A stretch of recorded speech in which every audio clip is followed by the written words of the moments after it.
Senior तज्जियाकार भी हमारे साथ मौजूद हैं।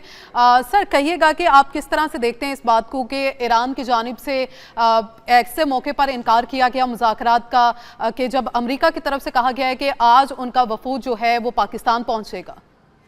देखिए, ये बात ये है कि ये डिप्लोमेटिक प्रेशर होते हैं, ये एक तरीकाकार होता है, इसको इस्तेमाल किया जाता है। लेकिन दूसरी जानिब ईरान के तहफ़्फ़ुज़ात जायज़ हैं। एक ऐसे मुल्क के ऊपर कैसे भरोसा कर ले जो बार बार हर बार धोखा देता है। ये कोई एक दिन की बात नहीं है, 47 साल के धोखे हैं जो दिए जा रहे हैं।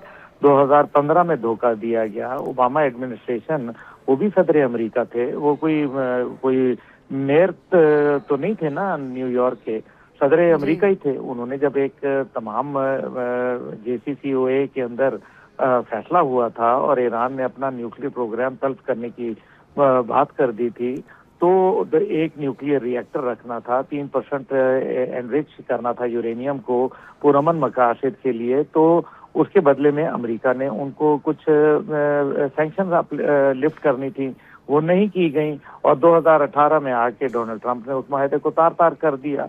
फिर उसके बाद डोनाल्ड ट्रंप ने दोबारा 2025 में जब मुज़ाकरात हुए, तो उसके बाद भी वहाँ ओमान के अंदर ये बात तय हो गई थी। उनके वज़ीर ख़ारजा ने भी बोला था कि जी ईरान तो अपना न्यूक्लियर प्रोग्राम तल्फ करने के लिए तैयार है। लेकिन फिर क्या हुआ? फिर आपने देख लिया कि जब ये सारी बात हो गई, फिर भी हमला कर दिया। तो न्यूक्लियर का मकसद ही नहीं है। अभी ये उनके वहाँ एक तरफ वो कह रहे हैं कि JD वेंस आ रहा है और हो सकता है मैं भी आ जाऊं। ये सारी बातें करके फिर रात को आप कार्गो शिप के ऊपर हमला कर देते हैं। ये करना क्या चाह रहे हैं? आप चाहते हैं कि हम अपनी जो है वो थानेदारी कायम रखें। एक तरफ आप मुज़ाकरात की बात करते हैं, दूसरी तरफ आप जो है वो उनके ऊपर फायरिंग करते हैं, उनके जहाज़ों को कब्जा लेते हैं और आबनाए हुर्मुज़ के ऊपर अपना एक झूठा जिसको कहते हैं कि अपना तसल्लुत कायम करने का आप दावा करने की कोशिश कर रहे हैं। हमें मालूम है कि आपका जो दावे थे वो कहाँ खड़े थे। आपके 2 बहरी बेड़े वहाँ आबनाए हुर्मुज़ को ना बंद करवा पाए। आबनाए हुर्मुज़ तो हमेशा से खुली हुई थी, अमेरिका के आने के बाद बंद हुई। ये तो अमेरिका है जिसने सत्यानाश किया, इसमें ईरान का तो कसूर ही कोई नहीं है। ईरान के ऊपर आप जो बात करते हैं, आप धोखा देते हैं। आप रोजाना उनके ऊपर कहते हैं, आप 2 दिन पहले का देख लें ट्वीट, उसके अंदर कि मैं जो है वो उनके बिजली घर उड़ा दूंगा, मैं यूं कर दूंगा, मैं वो कर दूंगा।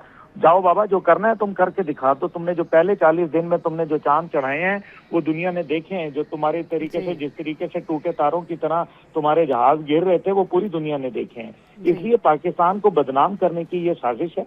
पाकिस्तान को अब जो एक डिप्लोमेटिक एफर्ट है उसको ये टार्निश किया गया है। उसको जो है मेरे ख्याल में उसके ऊपर कदगन लगाई गई है। उसके ऊपर ये एक मेरे ख्याल में पाकिस्तान के ऊपर एक धब्बा लगाने की कोशिश की है। जो वहाँ बाकायदा ज़ायनिस्ट लॉबी बैठी हुई है, क्रिश्चियन ज़ायनिस्ट है, वहाँ ज्यूइश ज़ायनिस्ट बैठे हुए हैं वो, और साथ नेतन्याहू बैठा हुआ है, साथ जैरेड कुशनर बैठा हुआ है, जो चाहता है कि किसी सूरत ये क्रेडिट पाकिस्तान को ना मिले। लेकिन इन सब के बावजूद क्या अमेरिका के पास कोई और ऑप्शन है?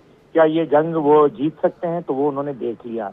और क्या ये जंग तवील करने में अमेरिका को फायदा होगा? क्या गल्फ रीजन इसके मुतहम्मल हो सकेंगे? Answer is no. इसका मतलब यह है कि क्या अमेरिका मजीद जो है वो हमले जारी रखेगा?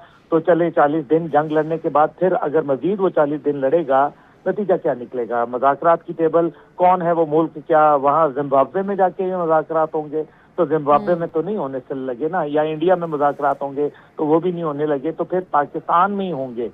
तो फिर जो कल करने हैं वो आज क्यों नहीं कर लेते? अमेरिका का ये जो सिस्टम है ना जी, ये जो जिसको कहते हैं कि ये तो वही वाली बात है कि बगल में छुरी और मुंह में राम राम वाली बात।